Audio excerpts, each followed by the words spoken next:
Happy Odin's Day. Happy New Rune Day.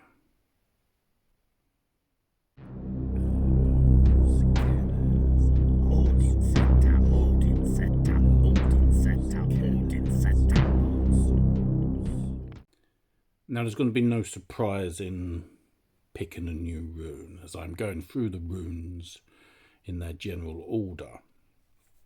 What I want to go over are some of the basic details about what we know about Fehu, which I've been connected to for the past week as a, to some extent, a go back to basics approach. After people, or there were comments about sort of wanting to understand the runes better and covering some of the basics. So if we refer to Swain Plowright's Rune Primer,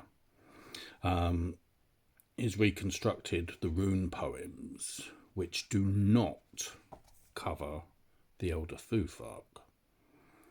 What scholars have done over time is used the younger Futhark and the rune poems around them to come up with or try to understand the Elder Futhark, for no poems exist for them, no in-depth meanings.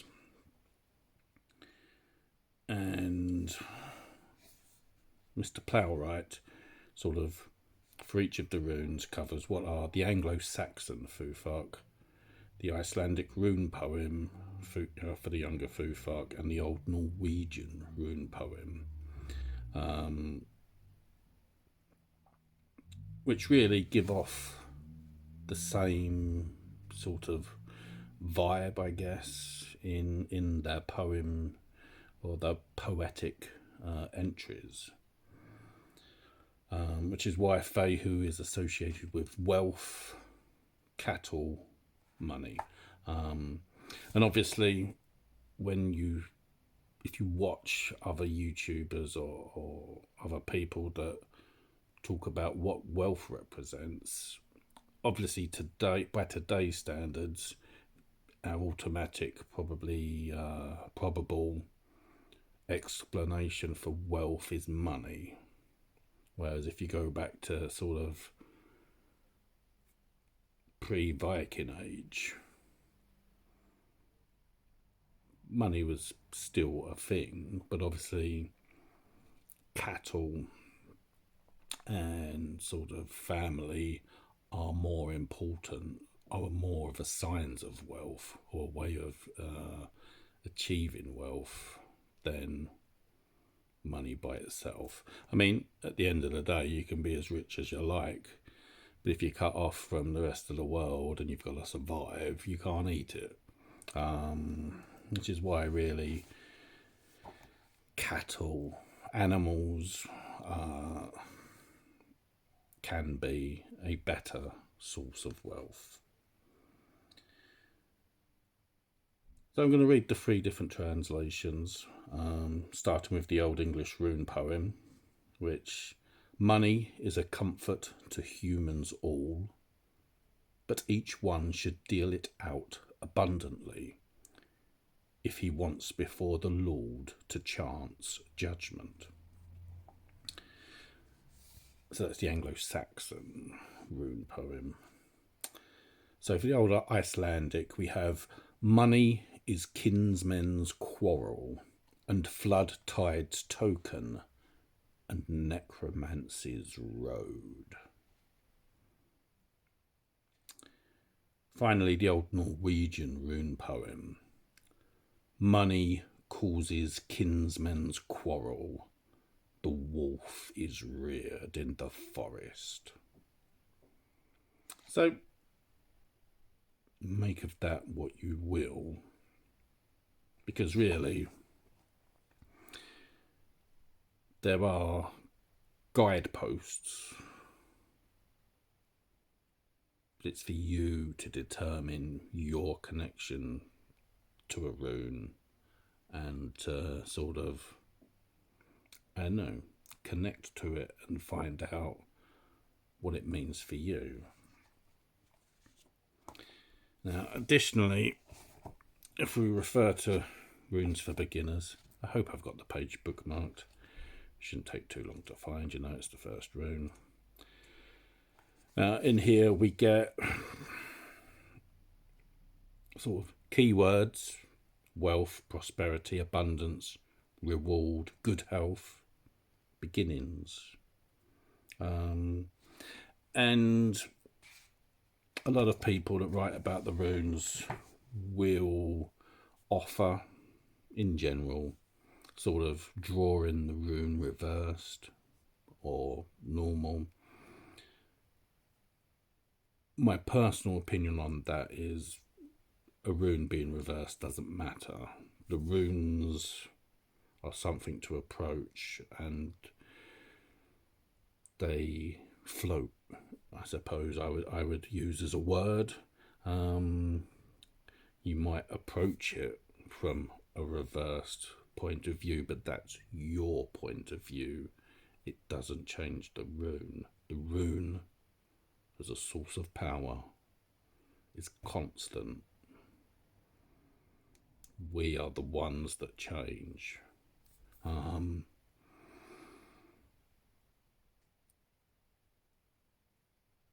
In reflection this past week, my wealth, if you like, has been in spending time with family, and it being the anniversary of getting married. So again, further wealth. Being in a marriage, a happy marriage, makes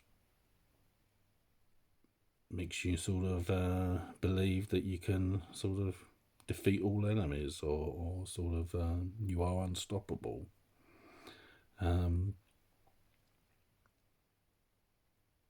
Those are things to take on board.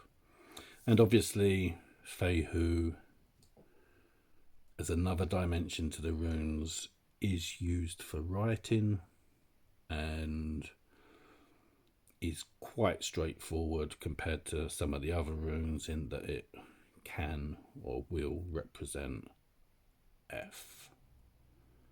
My personal association in terms of gods or goddesses is to sort of feel that it connects to Frigg.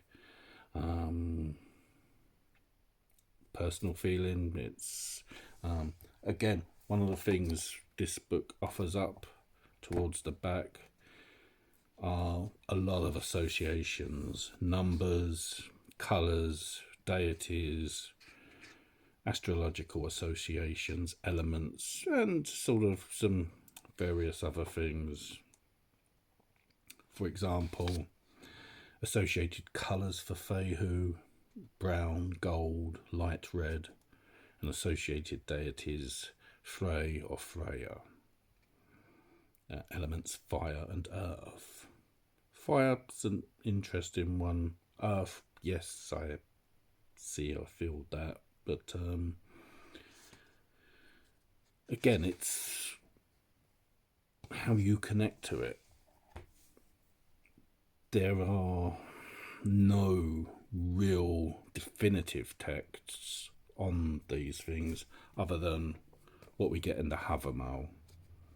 Really, a lot of the time, what I'm drawn back to is the section in the Heathenry where it recounts Odin sacrificing himself to himself to learn the power of the runes. And there's so many pointers in there that it can feel like there's what we get in these books, the books that add a lot of, I suppose, personal gnosis, kind of feels like they pull away from sort of these verses. I mean, really, if you want to read the Heathenry, focus on verses 138 through to 144. And 144, depending on the translation, really expresses or dictates sort of many of the ways that runes are intended for use. So if I go off the Carolyn Larrington translation, verse 144, do you know how to carve? Do you know how to interpret? Do you know how to colour?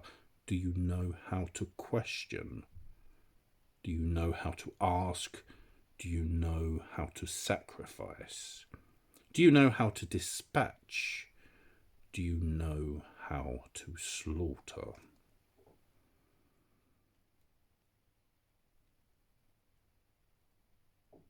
Read a translation of the Havamal and focus on these sort of 7-8 verses.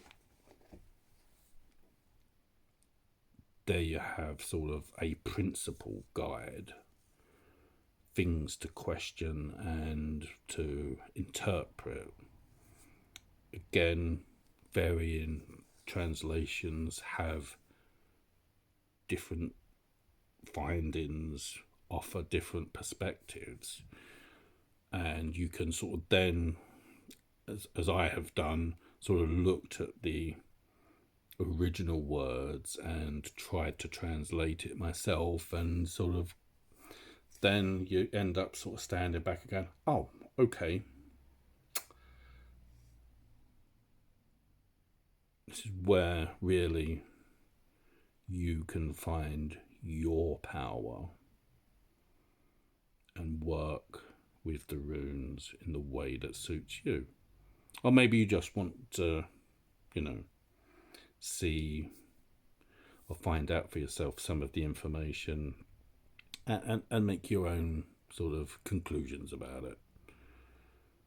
I am not going to say there's a right way or a wrong way to do it.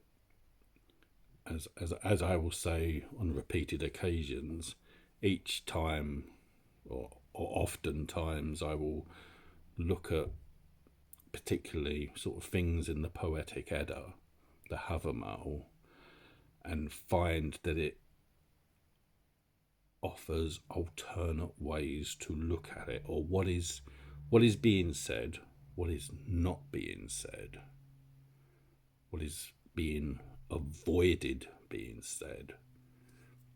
There's sort of the space the words take up, and there's always these offshoots of, well, okay, we get a mention of, let's say, an 8-headed giant as a child of Ymir, and then nothing else is mentioned of that. So what becomes of this 8-headed giant? It's worthy of being mentioned in Voluspa, and at the sort of the creation of the Jotnar, but it's never mentioned again. Now, an 8-headed giant, personally, I feel deserves to be investigated, but we got nothing to go on. That's the downside of what is recorded and what is lost. Again, we have what is, or was probably centralized as an oral tradition handed down from wise, experienced people to initiates, and it wasn't necessarily meant to be written down. So, of course, during the passage of time and the rise of Christianity, this information has been hidden from us. I'm not going to say it's been lost. I think it's hidden, and it's down to us to rediscover it.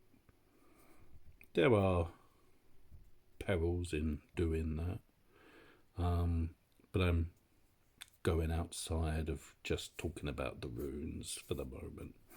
So that's for another discussion, or are things that I have discussed previously. Moving forward, today I will connect once more to Ulus and see how the week progresses. And if you've listened to me ramble, thank you very much. Do take care of yourselves. I'll see you soon. Goodbye.